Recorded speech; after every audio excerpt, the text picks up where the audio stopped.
Let me begin with this little story. If you're familiar with it, you'll have to forgive me for it, but it's so masterfully done that it's really worth reading.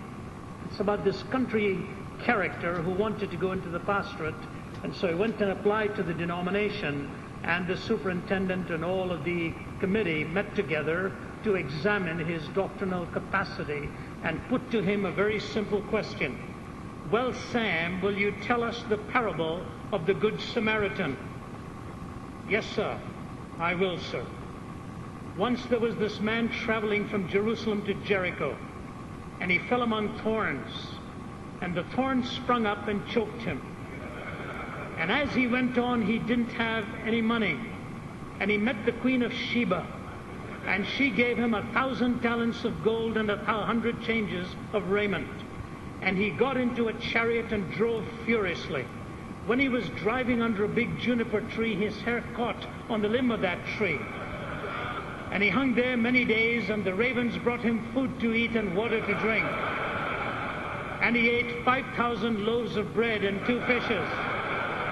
One night when he was hanging there asleep, his wife Delilah come along and cut off his hair. And he dropped and fell on stony ground. But he got up and went on, and it began to rain, and it rained 40 days and 40 nights. And he hid himself in a cave and lived on locusts and wild honey. Then he went on till he met a servant who said, "Come take supper at my house." And he made excuse and said, "No, I won't. I have married a wife and I can't go." And the servant went out in the highways and the hedges and compelled him to come in. After supper he went on and come on down to Jericho. And when he got there, he looked up and saw that old Queen Jezebel sitting down way up high in a window. And she laughed at him, and he say, "Throw her down out there." And they threw her down. And he said, "Throw her down again."